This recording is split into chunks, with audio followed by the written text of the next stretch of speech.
de hoje, a erosão da democracia estadunidense. Os elementos ideológicos, administrativos e comunicacionais que marcam a ascensão do governo Trump e sua ofensiva sobre as instituições. Os impactos em políticas públicas, o esfacelamento do tecido social e os dilemas no horizonte da superpotência.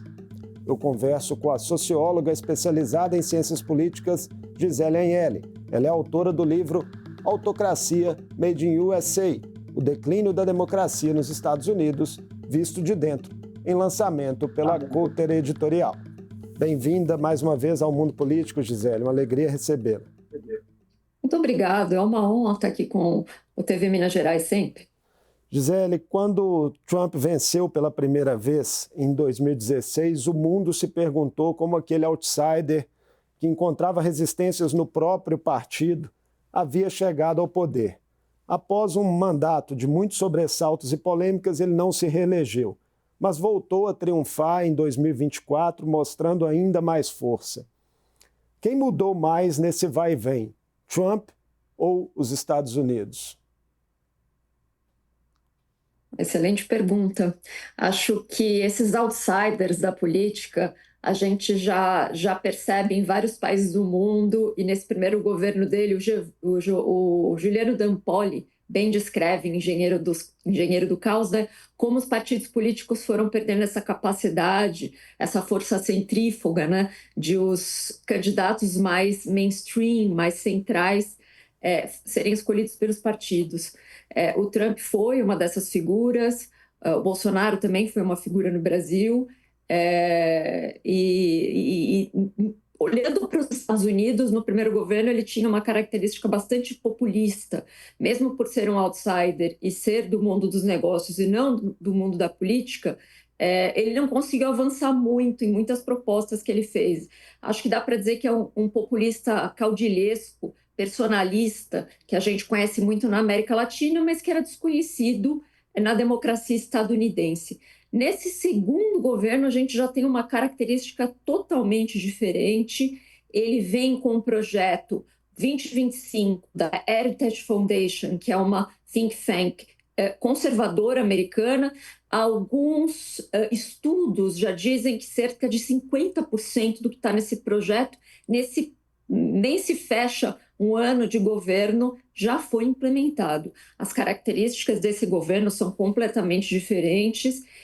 O título do meu livro é Autocracia Made in USA. A gente vai ter, final de janeiro, começo de fevereiro, a reclassificação da democracia estadunidense, uma democracia eleitoral, talvez, para alguma coisa. Eu apostei já no nome Autocracia nesse livro, com uma característica bastante autoritária e muito rápida de erosão das instituições democráticas e dos freios e contrapesos. Em que medida a crise econômica e o aprofundamento das desigualdades sociais nos Estados Unidos alimentaram esse apoio majoritário a Trump e a sua agenda autoritária?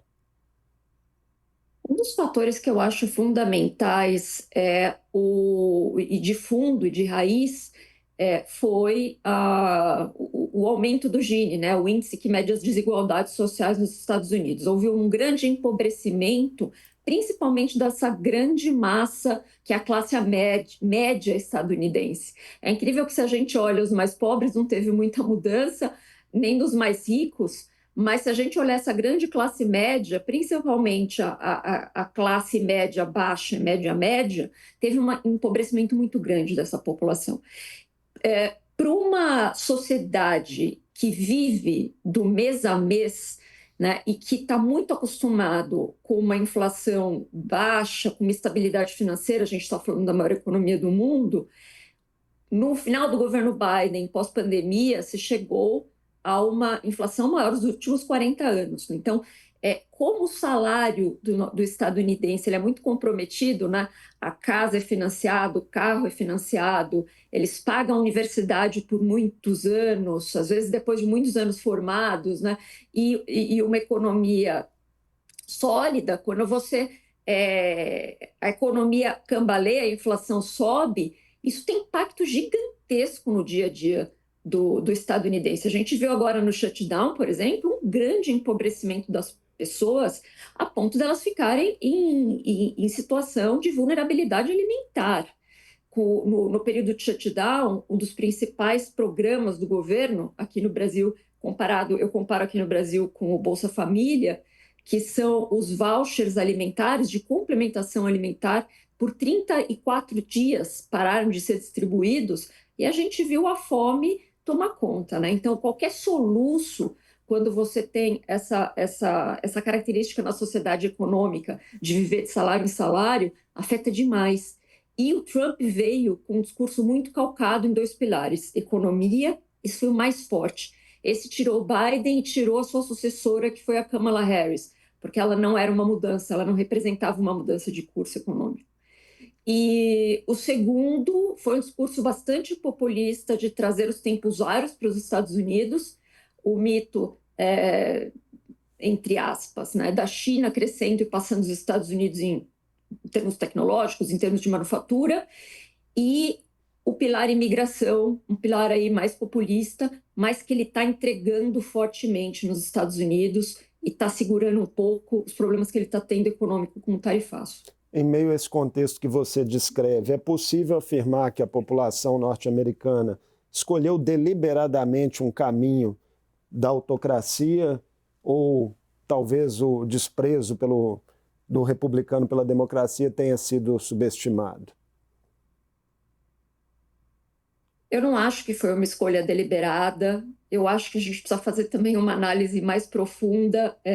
Eu coloquei aqui o racional, o econômico, o peso, principalmente do custo de vida para o eleitor médio, mas a gente também tem que considerar uma questão que eu acho sociológica de fundo, que é uma crise de valores que a sociedade passou. Eu acho que o Trump ele representa uma crise de valor grande, né? Se a gente resgatar alguns sociólogos ali, historiadores, desde o iluminismo, que a gente teve a Era da Razão, passando por Nietzsche, Deus morreu, não que a gente seja o capitalismo tardio, o neoliberalismo estadunidense trouxe uma hiperindividualização, um pragmatismo e uma falta de valores, não digo morais, mas valores sociais coletivos que justificam um pouco também a ascensão de uma figura como Trump, lembrando que ele teve mais de 90 processos um pouco antes da eleição, e um deles, até, ele é um abusador sexual condenado, né, num dos casos. Então, esse aspecto também acho que é sine qua non na história dos Estados Unidos. E quais são elementos, né, nessa crise estadunidense que, a seu ver, dialogam, né, com outras autocracias contemporâneas? O meu livro, como eu moro nos Estados Unidos, né? O meu livro eu foquei bastante na experiência que eu estou tendo vivendo aqui. O Trump ele se conecta muito com outras autocracias, na Hungria, por exemplo. Ele tem um apreço muito grande pela Rússia, do Putin, e mostrou que ele está revisitando até o expansionismo russo, né? Ameaça de anexar o Canadá, invadir a Groenlândia e tudo mais. Na Hungria, a gente vê também uma questão ali que foi feito com o Supremo, com os juízes que foram afastados, que também conversa muito com o que o Trump está fazendo. Apesar do projeto 2025 ele ter muito mais claro quais são os rachas nos sistemas americano, muito bem feito e está sendo muito bem implementado também. E são coisas muito específicas. Por exemplo, a gente tem no Brasil os pesos e contrapesos da divisão dos 3 poderes, mas nos Estados Unidos o federalismo também pode ser uma segunda camada de freios e contrapesos, na medida em que a União e os estados têm uma dinâmica que um controla o peso do outro, mas para os estados segurarem que a União tenha tanto peso, né? E neste aspecto, o Trump também está diluindo essa segunda camada de pesos e contrapesos dos Estados Unidos. Se a gente pensar na primeira, legislativo, executivo, judiciário, a gente tem um legislativo inoperante, a gente tem um judiciário que sofreu muito com afastamento de juízes federais, de juízes de imigração, principalmente, que estão afetando a imigração, problema com o ICE, um Supremo que é delicado, mas a gente já está vendo que ele é totalmente anuente ao Trump. Existiu uma expectativa no começo que esse Supremo, algumas figuras como John Roberts, Annie Barrett, fossem mais constitucionalistas, mas eles não estão sendo. Então, a gente vê algumas decisões importantes, como permitir extradição de pessoas para países terceiros, que contradiz até acordos internacionais, de relações internacionais que os Estados Unidos fizeram, e entre outros, né, perfilamento racial nas ruas, extremamente xenofóbico, sofreu anuência também do Supremo, e então um executivo muito forte, muito anabolizado. Inclusive, essa é uma tese dos originalistas de um Supremo, de um executivo único e forte, que é compartilhada por pelo menos 3 desses ministros desse Supremo. Então, não existe um balanço saudável entre os 3 poderes, e também a corrosão do federalismo americano, né? Se a gente vê a interferência que ele está fazendo em cada um dos estados, né, não está sendo como um filme hollywoodiano de guerra civil, mas se a gente olha o quanto ele já passou com a Guarda Nacional por vários estados ali, uma eleição importante vindo no ano que vem, a gente pode considerar guerras civis táticas, estado a estado, governo a governo. É o processo que muita gente chama também de captura das instituições, né? E nas políticas públicas, Gisele, quais têm sido as mais impactadas pela ofensiva de Trump nesse novo mandato? Em termos de políticas públicas, a gente teve... O legislativo está inoperante. A gente teve um grande momento ali em abril, que ele estava com a maioria e sem muita dissidência no Partido Republicano, que é um projeto de lei de mais de 1.000 páginas, que é o Big Beautiful Bill. Depois a gente passou um outro projeto ali do Epstein, quando ele já tinha alguma corrosão, e é isso. O Big Beautiful Bill, a gente viu uma erosão, principalmente de direitos à população, às populações minoritárias, indivíduos com alguma capacidade, falta de capacidade física, pessoas que estão em processo de regularização, na medida em que eles deixaram de ter acesso a descontos importantes no seguro de saúde, eles deixaram de ter acesso a programas especiais de educação, inglês como segunda língua e uma série de outras coisas. A gente viu uma erosão muito rápida dessa população. A população mais pobre estadunidense também está sofrendo muito. Algumas pessoas, no ano que vem, vão ter 300% de aumento na parcela da saúde, né? Que foi um dos grandes motivos até do shutdown. Então, de todos os cientistas que a gente pode olhar, que já analisaram, cientistas políticos, cientistas sociais, sistemas autocráticos, né? Hannah Arendt, eu fui dar uma revisada, Humberto Eco, para mim o Ernest Frankl é o que mais se aproxima do que está acontecendo nos Estados Unidos. Ele fala em um Estado normativo e um Estado prerrogativo. O normativo são para os cidadãos americanos que tudo permanece inabalado. O Estado prerrogativo é para essa parcela da população que está sofrendo com as políticas públicas de Trump, né, e que está perdendo direito dia após dia. E o Estado democrático de direito que está falhando para essas pessoas, né, porque muitas vezes elas são presas e vão embora sem ter acesso à defesa, né, que é um pilar mais básico, habeas corpus, acesso a advogado, que é basilar do Estado democrático de direito. E como a oposição a Trump, Gisele, as próprias instituições minadas e movimentos sociais têm reagido a essa escalada? Olha, a gente tem algumas manifestações de rua populacionais organizadas do King's Day. A gente já tiveram 2 muito grandes que passaram pelos 50 estados estadunidenses, muitas cidades dentro de cada estado. Não é um país, são 2 partidos, né? E eu vejo o Partido Democrata, que seria o grande partido de oposição, ainda muito perdido em encontrar um caminho, uma voz em uníssono, ainda se resolvendo internamente, ainda com grandes crises de liderança e de estratégia. Então, não vejo aí uma resistência muito forte. E eu acho que algumas instituições também estão com muita dificuldade de resistir, seja a imprensa, algumas delas cederam, depois, por pressão da opinião pública, tiveram que voltar. Programas cancelados, escritórios de advocacia também tiveram muitos problemas com o Trump, muitos deles cederam, fizeram acordos milionários.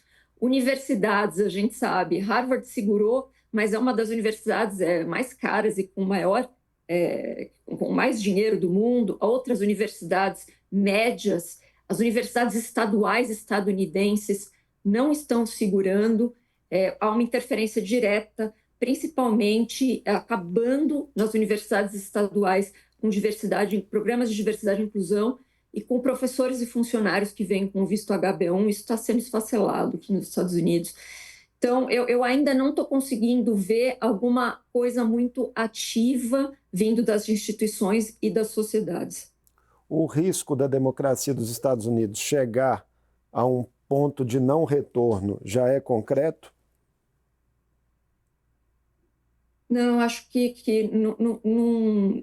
eles estão num período, acho que o que chocou é a velocidade do esfacelamento e talvez uma sociedade que nunca precisou resistir e que nunca teve na sua história algo como nós já tivemos no Brasil de ditadura, né? Infelizmente, mais de 20 anos de ditadura militar, a gente tem uma Constituição cidadã que tinha calejada, que previa muitas das coisas, muitos dos desafios que a gente, pelo menos as coisas que a gente não queria que acontecesse mais no Brasil.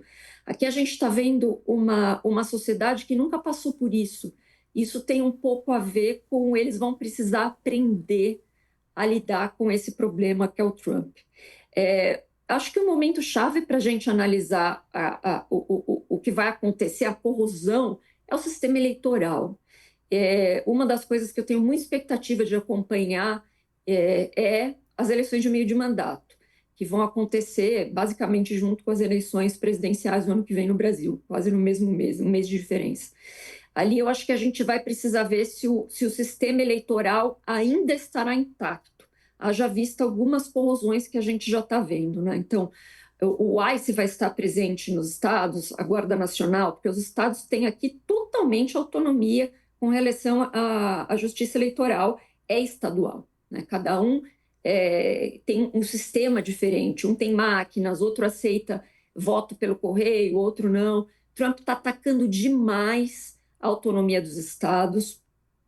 Os estados republicanos estão sendo muito coniventes com os ataques de Trump, a resistência está nos estados democratas, mas a gente precisa ver até onde isso vai. A gente tem o gerrymandering, que é o sistema daqui, que o Trump está tentando ampliar, que de uma forma como ele está fazendo, é roubar no jogo, porque ele está tentando ampliar o número de cadeiras artificialmente, totalmente dentro das regras nos Estados Unidos. Isso só acontece em ano de censo, esse não é um ano de censo da população, e ele está forçando isso.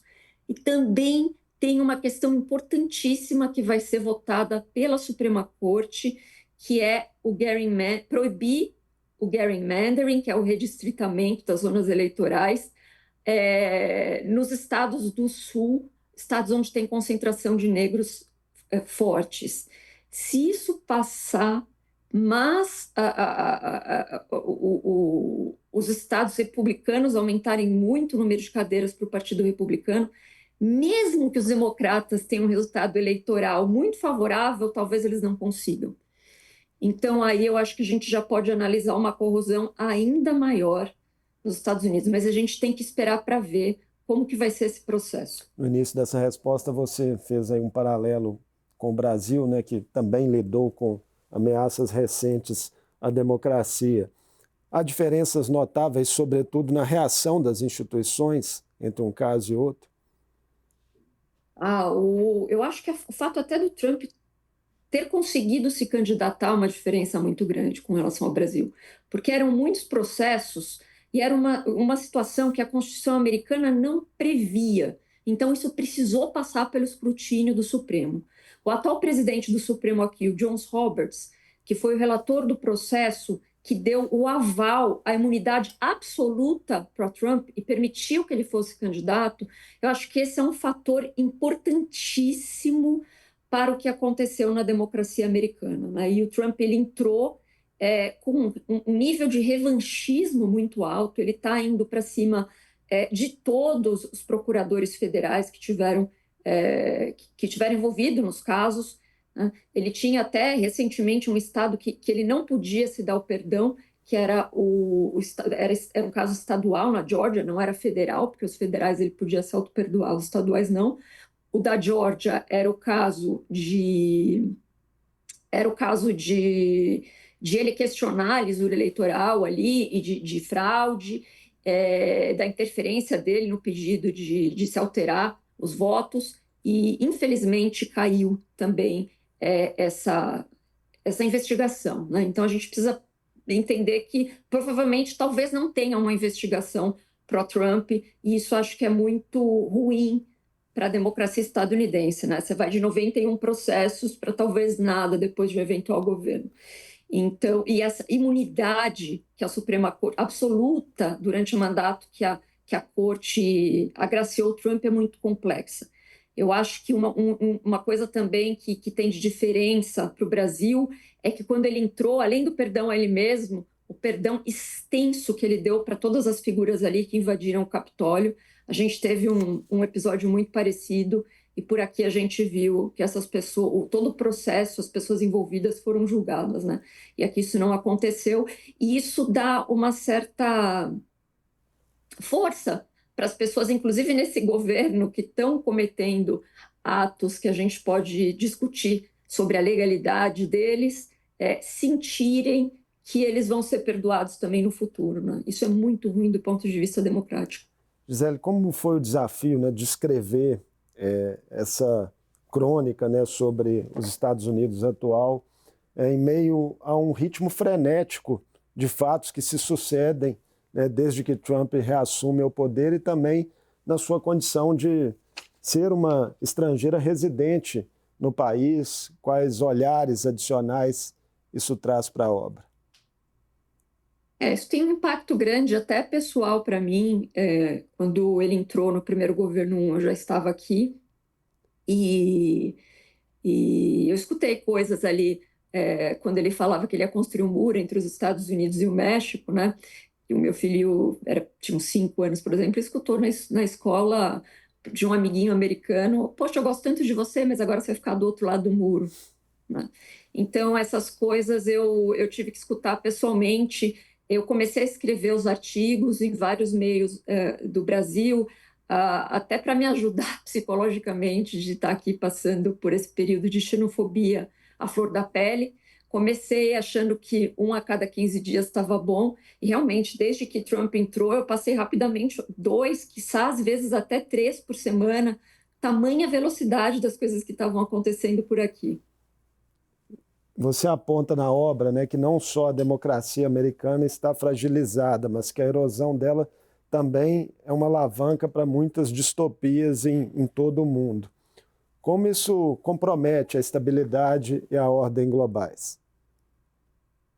Pois é, essa é a palavra, né? Ordem global, nova ordem mundial. Pela relevância, a gente está falando da maior economia do mundo, 13 vezes a economia do Brasil, poderio bélico, militar que ele tem.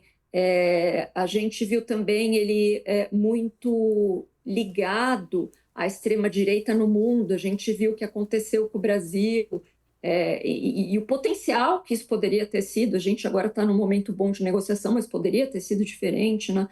Mas essa nova ordem mundial é uma coisa que a gente está passando, a gente está mudando com o Trump, e a gente não sabe o que vai ser, né? Então, o que a gente pode dar uma olhada é observar as pessoas próximas do Trump, o que eles pensam, o que eles têm na cabeça, né? Eu trouxe alguns artigos falando de alguns estrategistas muito próximos de Trump, que eles pensam, por exemplo, da China, e ele tem muito a China, muito forte esse contrapeso com a China na cabeça. Então ele está dividindo o mundo de novo, né? A gente está vivendo novas áreas de influência. Quando ele se manifesta os congressistas republicanos agora com a crise na Venezuela, eles começaram recentemente a usar um vocabulário mais de nós precisamos dominar o hemisfério ocidental. A China é o primeiro comprador de petróleo da Venezuela, isso não pode acontecer. Falando de entrar com as empresas americanas, intervenção direta na PDVSA, né, como um acordo bom para ambos os países. A população venezuelana não quer o Maduro, enfim. Então, a gente já está falando de um novo intervencionismo estadunidense que a gente já não falava desde a década de 60, né, 65. Gisele, nosso programa está caminhando para o fim, seu livro está em pré-venda, né, e você cumprirá em breve uma agenda de lançamentos presenciais aqui no Brasil. Pode dizer para a gente o que já está programado para quem nos assiste e quiser prestigiar. Então, obrigado. Então, Autocracia Made in USA, eu tenho o prazer de ter o Fernando Abruzzi, professor e cientista político, meu ex-professor, com prefácio. Eu tenho um pós-fácio da doutora Luciana Bauer, falando muito sobre algoritmos, sobre o futuro, sobre o que esperar. Tive esse prazer de tê-los me ajudando também no livro. Foi lançado pela Cotter Editora, então quem quiser encontra o livro no site da Cotter por um preço melhor. Daqui a uma semana e meia vai estar na Amazon, nas livrarias, mas quem quiser comprar agora na pré-venda, a Cotter envia para todo o Brasil por um preço melhor o livro. Quem está em São Paulo, dia 4 na livraria Patuscada, dia 5 na livraria da Cabeceira e no dia 9 na livraria da Tarde. Pois é, então agenda extensa aí pela frente, sucesso com sua obra, obrigado pela atenção de sempre com o mundo político. De novo, é sempre um grande prazer estar aqui com vocês. Um abraço. Eu conversei com Gisele Agnelli, socióloga especializada em ciências políticas. Falamos sobre o livro de sua autoria, Autocracia, Made in USA, o declínio da democracia nos Estados Unidos visto de dentro. A obra, em lançamento pela Cotter Editorial, destaca as mudanças aceleradas em curso no sistema de poder e na sociedade estadunidenses, a partir do retorno de Donald Trump à presidência, com seus impactos internos e externos. O Mundo Político fica por aqui. Obrigado por nos acompanhar e até o próximo programa.